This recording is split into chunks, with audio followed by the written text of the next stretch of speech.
kan it's not just about profession. Presenter itu kan artinya apa? We present ourselves in the very best way. Sehingga orang-orang tuh kan kayak gila keren banget loh dia gitu kan ya.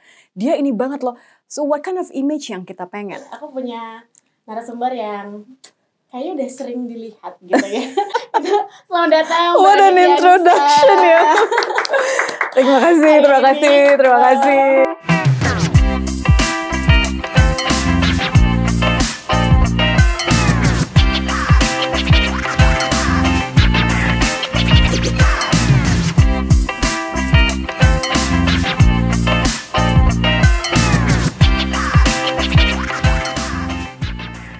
13 tahun aku di Kompas TV itu yang selalu diingetin berulang-ulang bahwa kita tuh representasinya Kompas loh. Kompas loh itu berat sih. Contohnya apa? Berat banget. Contohnya tadi diksi. Oke. Seemosi apapun kita tetap harus menggunakan diksi yang sopan. Udah gitu kita kan tidak boleh kalau pertanyaannya gini, selama pemilu pilpres pilkada, Kompas tuh mihaknya ke siapa sih? Aja tahu jawaban yang sangat Kompas? Kita berpihak sama kebijakan. Gitu. Jadi untuk beberapa orang mungkin itu terdengar terlalu klise. Iya, terlalu puitis, terlalu adult, terlalu gitu ya. Tapi we do take it seriously gitu, bahwa setiap diksi yang kita pakai, setiap pendekatan yang kita gunakan ya kita coba untuk benar-benar apa sih yang pengen kita bela tuh apa, yang pengen kita tuju tuh apa pendekatan. Jadi nggak peduli siapa pemerintahnya, nggak peduli siapa yang nuntut siapa gitu. Ini manfaatnya untuk kita apa, kebijakannya tuh apa, untuk masyarakat tuh gimana gitu. Itu sesuatu yang satu kata-kata yang buat kita semua tuh masih ya terus berproses lah ya. Mikirnya tuh sampai sekarang, apa yang bisa kita lakukan soal ini. Batasannya jadi memang banyak. Nggak boleh sembarangan, gitu kan? Nggak boleh main seenak-enak aja. TV sebelah boleh ngomong kayak gitu. TV sebelah CG-nya gitu banget misalnya gitu. Ya nggak apa-apa. Harus gitu banget juga. Gitu. Iya. Tapi jadinya malah gitu kan kita dipaksa untuk akhirnya kreatif kan, karena nggak boleh begini, ibaratnya nggak boleh main lurus aja. Ya udah berarti kita agak belok sedikit supaya tetap dapat apa yang kita mau. Bukan berarti kita nggak ngejar apa yang kita mau loh. Cuma tapi kemudian tetap menjaga itu tetap harus kompas banget. Itu kesulitan. We're taking the highway. Ada banyak pertimbangan-pertimbangan yang para pemret BOD kemudian ingetin kita berkali-kali. It's tough. Nah kemudian susah banget sih. Dari Mbak Nitya yang mungkin orang sering salah sangka gitu tentang seorang presenter khususnya di Kompas TV. Apa? Yang pertama tadi yang seperti kamu bilang bahwa cuma aja, padahal membacakan berita dengan lancar it takes effort, itu butuh konsentrasi yang luar biasa. Ada banyak juga kadang-kadang slip of tongue, itu kan. Namanya juga manusia kan ya, kadang-kadang kita lagi siwer aja atau urusan teknis prompter tiba-tiba hilang gak ya macam-macam lah ya. Kita harus tetap ya udah cool aja, jalanin aja gitu kan. Lanjut nih ke pertanyaan aku selanjutnya, aku mau tanyain soal itu Mbak. Kalau ternyata ada kondisi tidak terduga teknis di mana sering terjadi, yang pasti sering terjadi, what you do? Kalau menghadapi itu apa yang harus dilakukan seorang presenter? Oke. Kita butuh pasti mental. Tapi mental itu kan baru bisa ada kalau kita punya amunisi. Jadi kalau kosong udah pasti tetap. Benar. Jadi tadi aku bilang didinya gitu tuh due diligence-nya tetap harus dilakukan. Baca tetap harus tahu minimal kayak kayaknya aku tahu nih arah-arahnya ke sana nih, isunya ke sini gitu. Terus kemudian yang pertama pasti mental. Ini selalu aku share ke anak-anak, ke menti atau misalnya aku lagi sharing keluar juga. Mental itu dari mana? Makanya kenapa harus mateng di lapangan. Kenapa Kompas galak banget urusan itu. Kita harus mateng di lapangan supaya mental. Ibaratnya kamu bayangin lagi demo atau lagi kebakaran, gimana caranya kita tetap melaporkan. Karena jangan salah, kalau lagi susunan kayak gitu, adrenalin itu kan naik banget. Tapi kan tantangannya adalah gimana kita bisa mengalahkan adrenalin. Jangan sampai cuma gara-gara di belakang saya, terus nggak ada. Apakah dengan kamu teriak, terus itu membuat jadi lebih malah kita nggak harus. So you have to control yourself gitu kan. Mental itu kan sebenarnya gimana kita bisa control ourselves. Tarik nafas, tenang. Ini semua akan berlalu. Walaupun nggak berlalu karena kalau di TV itu kan second itu kan lama kan, detik itu kan saya kayak gitu kan. Ini mau siapa tolong aku gitu kan. Nah yang ketiga adalah yang orang mungkin tidak menyadari being a presenter itu being part of a team.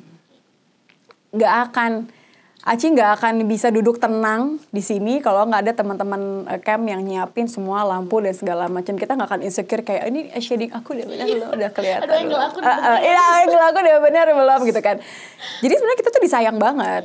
Semua orang tuh put their best effort supaya kamu yang mewakili kita semua tuh do your best. Jadi sebagai orang yang sudah disayang sama semua orang gitu kan, so we have to do our best. Do diligence-nya gitu ya, kita isi otaknya tahu. Tapi kan kadang-kadang kan suka breaking news itu kan tiba-tiba ya gitu kan kayak Nit ini ya, apaan? Nggak tahu, pokoknya mulai aja nih. Iya sekarang ya 3, 2, 1 mulai ya udah. And then we develop our instinct. Iya kan? Ibaratnya karena kita sudah punya pengalaman tadi, meskipun kita belum pernah, ibaratnya kita dikasih makanan sesuatu yang bentuknya seperti lemper misalnya gitu, seperti lemper, tapi kita tahu bahwa itu bukan lemper. Tapi paling tidak kita tahu bahwa memakannya, dibukanya adalah dibuka dulu si daunnya itu, ya kan? Nggak kita makan sama daun-daunnya. Because we do have knowledge kalau bentukan yang kayak gini kira-kira first thing yang kita harus lakukan apa? Dibuka dulu daunnya. Itu kan tadi knowledge-nya kita gitu. Sambil terus kemudian apa yang bisa kita cari tahu? Breaking news lagi-lagi nih. Kalau lagi bencana alam, kita mungkin bukan asli orang situ, nggak tahu. Tapi kita bisa memperkirakan bahwa ketika bencana alam, jam berapa? Jam 2 pagi. 2 pagi rata-rata orang pasti tidur. Artinya tingkat kepanikannya akan jauh lebih besar. Kita kan bisa nakar dari situ. Then we put ourselves di kondisi seperti itu. Kalau saya ada di kondisi seperti itu, berarti apa yang saya butuhkan untuk tahu pertama kali? Apa yang mau saya dengarkan? Kebanyakan orang-orang kalau medsos kan suka bilang, ngapain sih nih reporternya nanya gimana perasaan, apa yang kamu rasakan gitu kan. Perasaannya gimana? Ya, ini debatable karena teman-teman memang kadang-kadang kita suka terjebak di pertanyaan-pertanyaan yang template. Walaupun kalau kita berhadapan sama orang langsung, kan kadang-kadang nggak semua orang tuh akan dengan serta-merta ngomong apa yang dia rasakan. Jadi harus dipancing gitu kan. Aci gimana perasaannya hari ini? Gitu. How do you feel today? Cuma memang ini masalah diksi lagi, kepekaannya. Jadi instead of bertanya, bagaimana perasaannya ibu? Gitu kan. Kita mencoba untuk dari kiri dan kanan gitu. Misalnya pertama kali terasa goncangan gempanya jam berapa ibu? Jadi kita build dulu gitu kan. Emang harus effort gitu. Itu kan based on instinct. Jadi selain Didi tadi, insting itu harus mengikuti. Kita harus percaya sama insting kita. We have to trust our instinct. Karena kalau being a journalist itu memang kita kan segala sesuatunya urusannya insting. Kita ngadepin orang yang bohong aja, I can tell that you're lying gitu kan. I can tell that you're lying. Maka kita bermodalkan kemudian insting kita. Mencari tahu lagi gitu ya. Ya mencari tahu, terus kok kayaknya dia ngomongnya udah terlalu muter-muter ya. Dan yang keempat berarti apa? Keberanian. Harus badass banget. Nggak bisa nggak jadi presenter itu, jadi jurnalis TV, jadi presenter itu kita harus berani. Kalau di kuping kan suka produser kayak potong aja. Dalam hati gini ya, gue juga maunya potong, ini gimana gitu kan. Iya itu jam terbang dan keberanian. Tapi terus knowledge-nya kita apa? Ini technical, very technical. Kalau kita mau motong, cari pas dia Tarik nafas. per sekian second. Tapi Pak, jadi kan dia kayak nggak bisa ngomong gitu kan. Terus balik sangat kompas kita, diksi. Maaf saya potong. Kalau boleh Pak, yang tadi gitu. Jadi ada kesopanan itu. Kompasnya. Tapi harus berani. Harus berani. Kita paling nggak kalau kita mau motong, mau nanya itu harus tahu bahwa yang kita motong sesuatu yang kita bisa kasih sesuatu yang lebih baik gitu. Kan? Jangan terus balik lagi ke awal. Tapi itu caranya gimana untuk melatih itu ya? Berarti emang harus berani. Ya tabrak aja. Lebih baik minta maaf daripada. Oke, kalau tadi kita ngomongin soal kompas banget gitu. Itu kan mungkin kita yang di sini tuh tahu gitu ya. Mbak. Tapi mungkin kalau teman-teman sahabat KG yang nonton yang mungkin tidak setiap hari untuk menerima kata kompas banget ini, di Kompas TV tuh kompas banget itu tuh yang seperti apa sih Mbak? Mungkin budayanya kah atau apa sih yang dibangun oleh Kompas TV untuk kemudian menjadi kompas banget gitu? Ya, kita nggak berpihak sama siapapun yang sedang berkuasa, and we are very polite. Ini sesuatu yang udah aku cross check ya soalnya, udah aku cross check sama teman-teman lewat kan. Kalau misalnya aku lagi sharing di luar kan, biasanya pasti nanya kan, what do you think of kita? Teman-teman tuh nyangkanya tuh kita seperti apa? Atau kalau terakhir aku ngobrol sama Kementerian Luar Negeri misalnya, teman-teman dari Kemlu, karena ini baru banget, aku bilang ke mereka bahwa we do have lots of similarity, kita tuh banyak banget kesamaannya karena you guys are too polite, kalian tuh sopan banget. Sama seperti Kompas juga, yang kita tuh punya, we're taking the highway gitu, ibaratnya kayak harga diri gitu, harga diri itu adalah segalanya, jadi nggak mungkin yang kita tuh motong atau lempar isu tuh yang belum mateng misalnya. Keakurasian ini sesuatu yang orang-orang juga bisa setuju bahwa kita ini sangat proper, sangat content.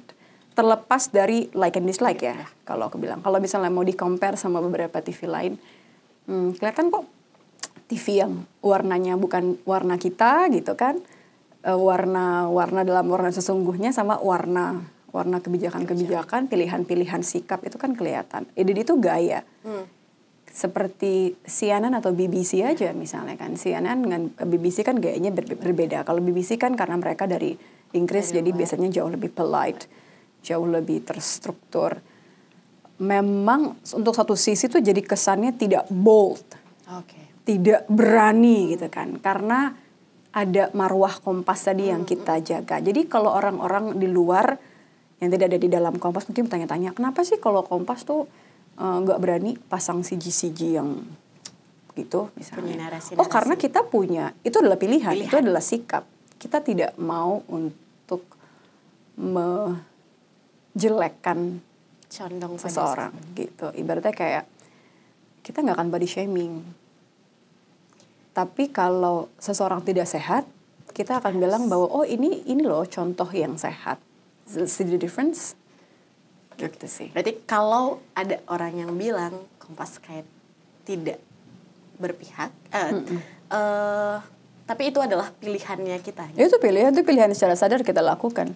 Mbak Nitya kan melihat perjalanan. Super tough. It's susah loh. Karena kan mesti kalau kita sampai orang punya pemikiran Kompas seperti itu adalah sebuah pilihan Kompas dan itu perjalanan yang sulit. Susah, itu tuh adalah pilihan yang kita bangun terus memilih secara sadar untuk melakukan itu.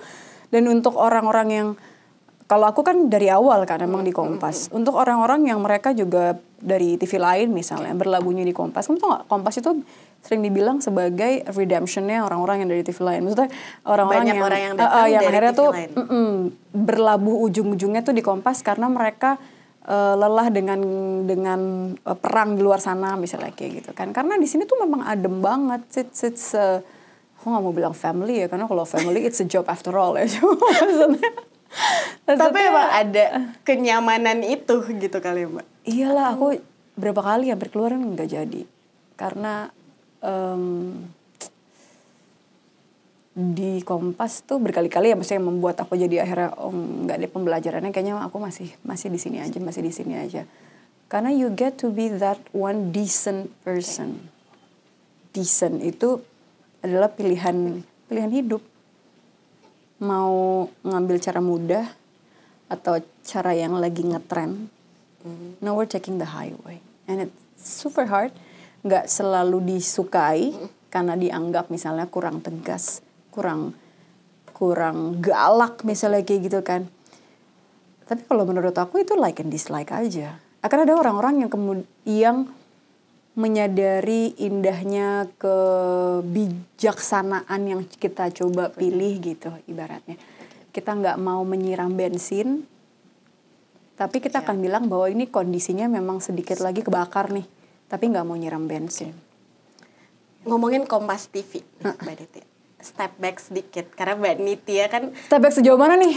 Sejauh ini dari nol banget nih, Mbak. Ketika Kompas TV baru aja akhirnya akan siaran, Mbak Nitya berarti udah ada di situ gitu. Awalnya itu seperti apa sih, Mbak? Mungkin Mbak Nitya juga tahu gimana sih akhirnya Kompas Gramedia itu punya Kompas TV. Kompas TV itu kan awalnya kalau ingat yang kita SEA Games ya, kan awalnya tuh dari situ tuh kita ada tim kreatifnya. Walaupun berubah ya. Karena niat awalnya itu mau bikin seperti Nat Geo. Makanya kenapa kan awalnya program-program, kalau teman-teman yang dari awal tuh tahu deh, kita punya banyak program-program yang memang angkat betapa uniknya keberagaman Indonesia, budaya. Terus kita collab sama Harian Kompas, kan ada ekspedisi cincin api yang selalu kepake sampai sekarang. Ada banyak program-program yang kayak gitu. Tapi ternyata kan ketika tes di lapangan, nama Kompasnya itu kan sendiri memang melekat ke berita. Ya kan? Waktu awal-awal nih, kalau ketemu narsum atau wawancara gitu, kadang-kadang kita suka nggak pakai TV-nya. Dari Kompas, Pak. Gitu. Karena kalau misalnya Kompas TV, emang Kompas punya TV loh, panjang nih. Urusannya harus panjang. Dijelasin panjang. Iya Pak, dari kapan loh panjang banget. Jadi yaudah Kompas aja. Tapi that's the magic kan. Berarti nama Kompas tuh segitu kuat brandingnya gitu. Jadi makanya kenapa kalau di lapangan tuh kita harus siap-siapin, jangan sampai nanyanya pertanyaan bego gitu kan. Soalnya bawa nama Kompas. Soalnya nih ID-nya nih ID Kompas gitu kan, jangan sampai gitu. Dari mana kamu kayak gitu kan? Nanyanya kok gitu gitu kan. Jadi kita harus lebih pintar lah, harus lebih persiapan. Lagian karena tadi ada maruah yang kita coba jaga gitu. Atau jangan sampai jangan mau kalau absen titipin gitu. Titipin sesuatu gitu. Karena kita Kompas kok. Jadi aku belajar banyak. Bersyukur banget karena belajar dari awalnya tuh udah belajar yang benar-benar benar. Ibaratnya kalau ada yang main piano, kalau kita mau jazz, kita harus klasik dulu gitu kan. Jadi yang fundamentalnya tuh belajar dulu. Abis itu you wanna go crazy lah gitu. Nah, lupa tadi tanyanya apa di awal ya? Di awal. Ya, di awal. Setelah gitu. Nat Geo, tapi kemudian berubah jadi berita. Itu seperti apa? Itu dan prosesnya berapa? Itu keputusan kayaknya setelah kita 2 tahun ya. 2 tahun terus kan Pilpres. Iya sih, iya kan? Iya benar. If my memory not wrong. Pilpres, terus itu kita mulai kemudian merasa bahwa oh iya memang masuk akal sih ketika mengukuhkan diri. Jadi ada perpindahan branding menjadi TV berita itu kita lakukan secara seremonial ya kita lakukan. Tapi prosesnya itu memang ditandai dengan lebih banyaknya porsi program-program berita, itu ditandai banyak. Terus kemudian kan ada beberapa kali kita pergantian pimpinan kan. Walaupun almarhum Mas Fik itu memang masih beritanya pasti kental karena kan masih kan orang harian juga gitu. Tapi terasa banget emang yang TV berita tuh ketika secara resmi itu dipegang sama Mbak Rosi. Gitu kan, gaya dulu Liputan 6 dan lain-lain. Itu kayaknya perubahan yang sangat signifikannya di situ. I think it's tahun-tahun menjelang 2014 lah ya, 2013. Transisinya di situ. Karena kan Pilpres 2014. And that was the first time yang membuat aku merasa bahwa, oh ternyata ini rasanya kalau berada di media yang gak punya backingan. Serem banget. Ditendangnya dari segala sisi. Serem tapi banget. Gak ada yang back. Serem banget. Sampai maksudnya ini. Ya kita berusaha untuk Begini, yang rasanya tuh orang-orang mungkin nggak paham kalau misalnya memang bukan jadi jurnalis adalah katanya harus nggak boleh berpihak gitu, atau misalnya nggak ini.